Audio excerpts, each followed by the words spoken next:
જય દ્વારકાધીશ વાલાઓ, ચાલો આજે હું તમને રાજકોટનું રામવન બતાવું। અમે લોકો રામવનમાં આવેલા છે। રામવનમાં બધાથી મોટામાં મોટી મૂર્તિ આ રામ ભગવાનની છે। હવે વાલાઓ, રામવન આપેલું નામ છે એટલે આપણે સમજી જ જવાનું કે આપણે એક વનમાં જ જઈએ છીએ અને રામવનમાં આખી વનમાં રામાયણ બતાવી દીધી છે।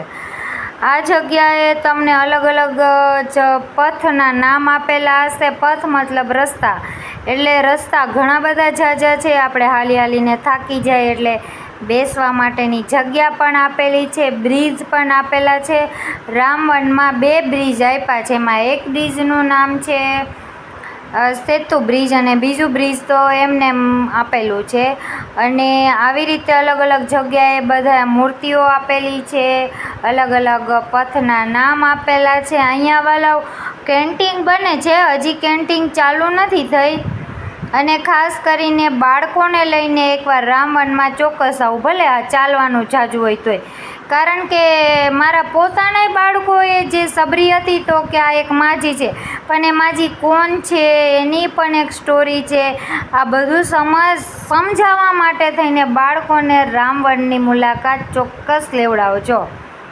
અને ત્યાં બાળકો માટે હિંચકા લપસ્યા પણ આપેલા છે, એટલે બાળકોને પણ મજા આવે।